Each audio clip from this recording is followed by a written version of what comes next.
I remember people talking about healing. That's a Jewish tradition, and that was a great part of the hospital. When the Jews came to this country, the Jews that were already here helped them get established.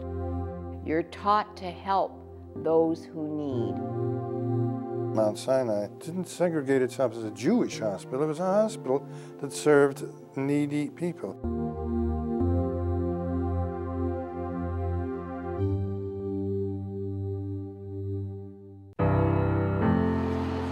The Mount Sinai Community Foundation provides hope, healing, and strength to the people of Minneapolis and St. Paul.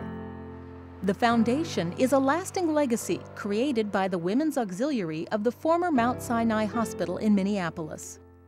When the hospital closed in 1991, the women of the auxiliary aspired to continue in philanthropic service to the people of the Twin Cities. Each year, modest one-time grants for innovative projects are awarded to a broad range of nonprofit organizations in the Twin Cities. The legacy of healing begins with the founding of Mount Sinai Hospital after World War II. At the time, Minneapolis was a hotbed of anti-Semitism, and Jews were barred from many social and professional opportunities.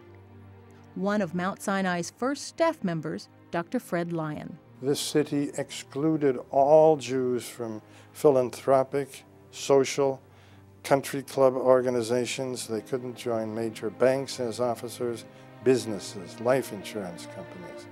So this was a very tightly controlled community. The physicians could never admit patients to hospitals in Minneapolis. Recognizing the need for a hospital where Jewish doctors could practice, and considering the shortage of hospital beds in the city, a group of concerned Jewish leaders laid the groundwork for the creation of a new hospital. Local philanthropist Jay Phillips led the effort.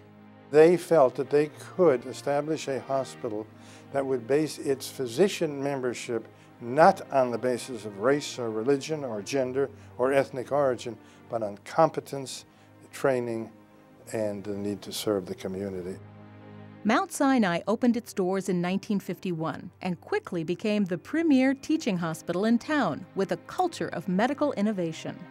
It was the first major non-sectarian private hospital to do heart surgery in the Twin Cities. All sorts of innovative medical techniques were developed at Mount Sinai Hospital. It was a place where Jews and Gentiles met daily on equal ground. The indigent and well-to-do, people of color and from all backgrounds were welcomed and healed at Mount Sinai. It didn't segregate itself as a Jewish hospital. It was a hospital that served needy people, people who were ill and who needed to be cared for.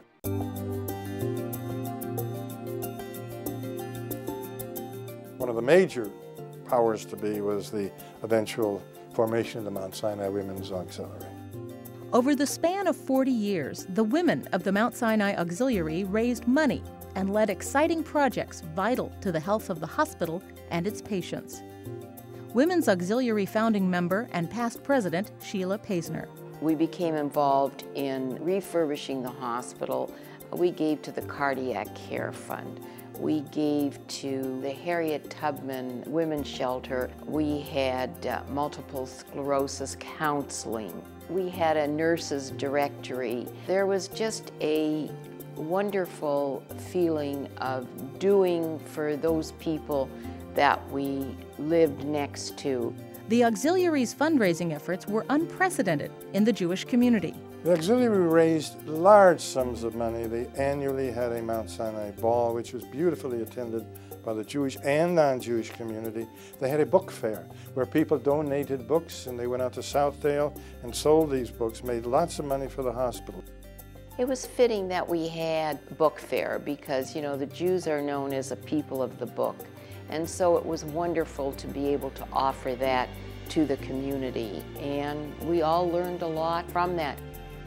The auxiliary ran the hospital gift shop, published an original cookbook, and waited tables in the coffee shop. It sponsored statewide health education programs and opened a television rental service for patients. Early on, the auxiliary president earned a voting position on the hospital board. We had a free bed fund, which allowed us as young physicians to admit patients, be responsible for their care, and they paid all the expenses of these indigent patients who had no other place to go. The Mount Sinai Auxiliary was a pioneering organization that allowed Jewish women to contribute meaningfully to their community, while at the same time developing business and leadership skills.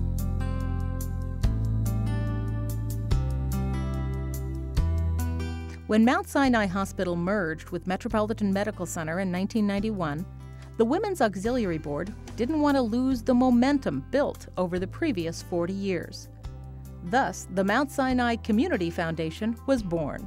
In establishing the foundation, we felt very much that we wanted to continue the work of Mount Sinai in giving back to the community. And so we felt by having the foundation as a living entity, we could continue to do that.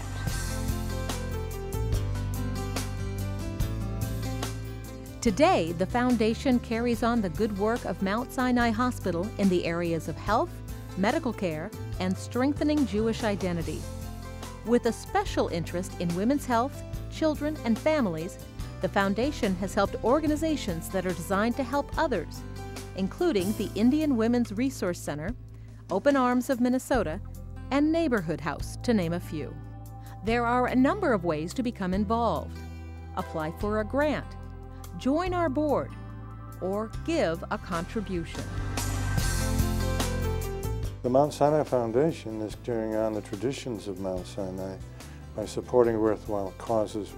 The spirit of Mount Sinai was definitely giving. The community was very much honored to be able to give back for all the good that they received in the community. And this is carried on from generation to generation. And I'm so proud that they have continued the good work that Mount Sinai started so many years ago. Help us carry on the good work that has a long history. Join the tradition of Tikkun Olam to repair our world.